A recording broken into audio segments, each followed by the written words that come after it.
Quem está bem numa situação, numa ordem mundial absolutamente perversa, intrinsecamente perversa, a minoria que está bem, que se permite viver em privilégios,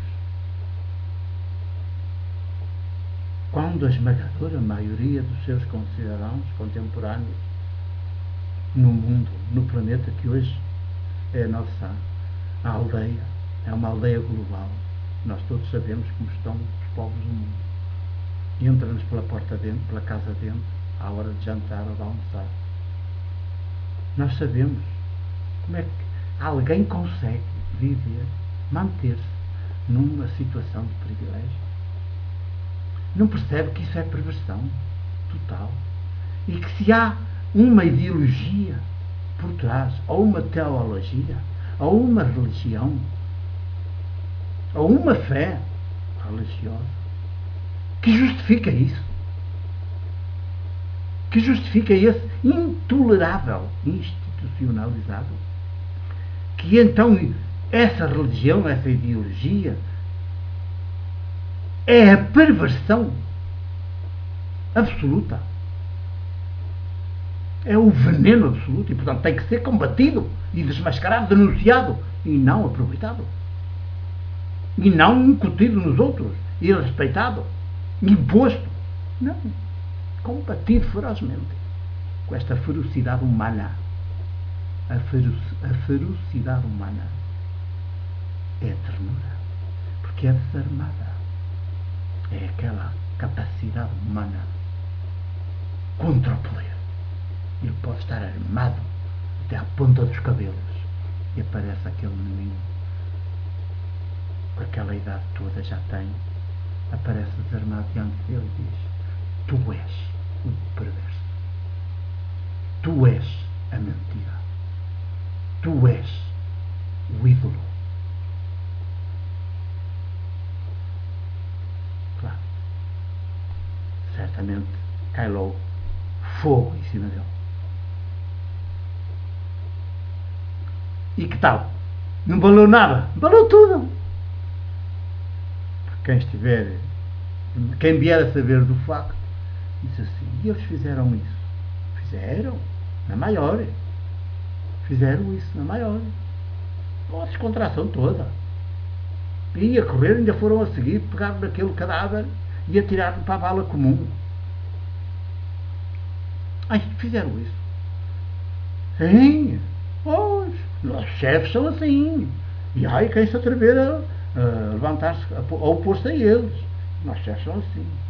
Então, se houver algum com sensibilidade, ainda alguma sensibilidade humana,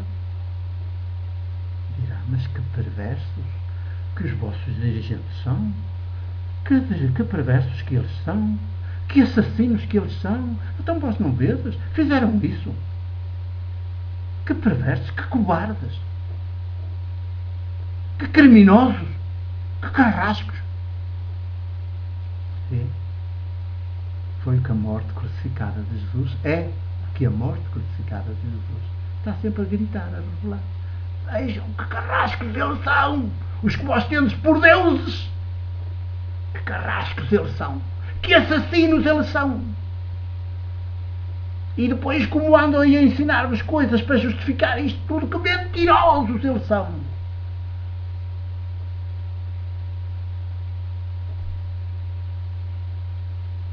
Isto é que é evangelizar. Este trabalho maiútico está na linha de Jesus, na continuidade e prossecução de Jesus.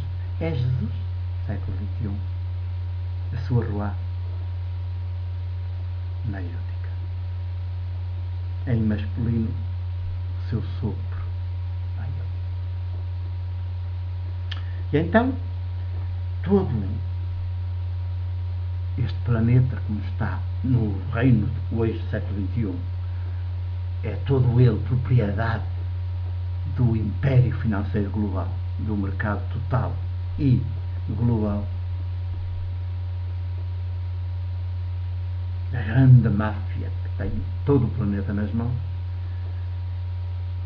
faz dele o que quer e com ele o que quer, E também pode depois partilhar, partilhar não, que ele não sabe o que é a palavra partilhar, mas ceder parcelas aqui e acolá de algumas coisas, mas tudo enquanto tu me fores fiel. Porque se não fores, eu acabo de ti logo, na hora, e põe logo outro no teu lugar. O que é que tu pensas?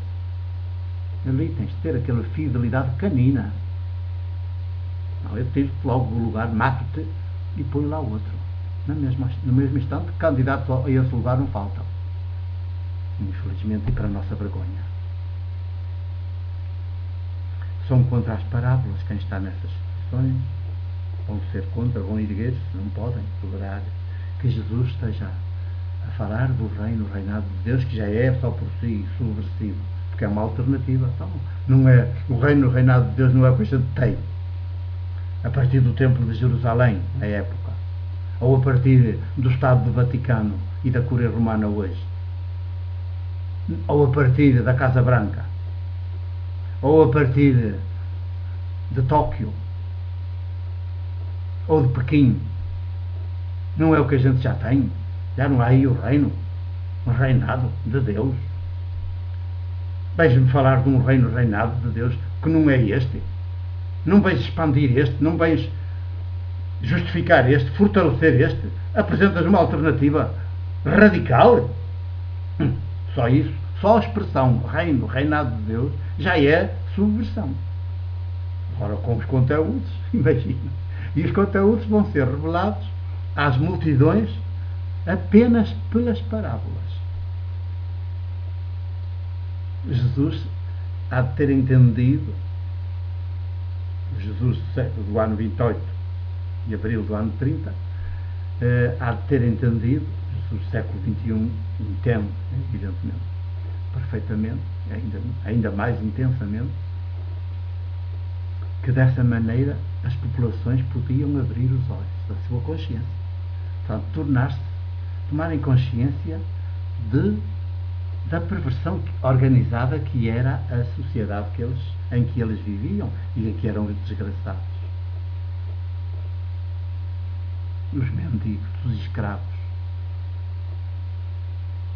E, portanto, avança com as parábolas, esse monumento de oralidade maior da história da humanidade, avança com as parábolas, porque assim as multidões poderão chegar lá a entender. E sem ele abrir muito o jogo, era pelas parábolas, eram aquelas semelhanças, aquelas comparações. Não punha os nomes, digamos, aos bois. Era uma estratégia, é uma estratégia.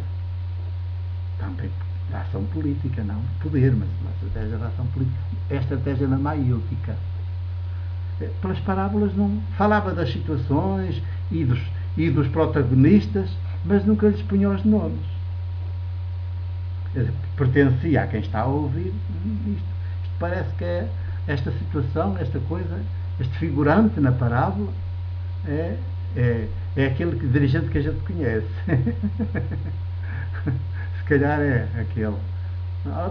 Tem que ver com os nossos chefes, com os nossos dirigentes. Pois, com o meu patrão, com o meu latifundiário, com o meu dono, de quem eu já sou escravo, porque tive que me vender a ele, porque já não tinha mais nada. Então, olha, Jesus, olha este camponês como ele é diferente, e como ele ensina, como os seus ensinamentos são tão ao contrário, tão nos antípodas dos ensinamentos dos nossos chefes, dos doutores da lei, dos fariseus, dos escribas, dos teólogos lá do Templo de Jerusalém, até do simples chefe da sinagoga, daquele parocozito que está ali naquela aldeia. Olha como são ensinamentos tão diferentes. Está nos antípodas dos deles. Estes estão-nos a abrir cá os olhos de dentro. A gente agora está a perceber o tipo de engrenagem em que estamos metidos. E por isso é que a gente acabou escravizado. Acabou escravo. Porque não é o reino reinado de Deus. Quer dizer, este Deus que faz este reino, que nos tornou a nós escravos e aos outros nossos proprietários, então esse Deus só pode ser um Deus falso, um Deus ídolo. Olha, quando chegarem a esta conclusão, está a subversão total instalada na Palestina, no Império.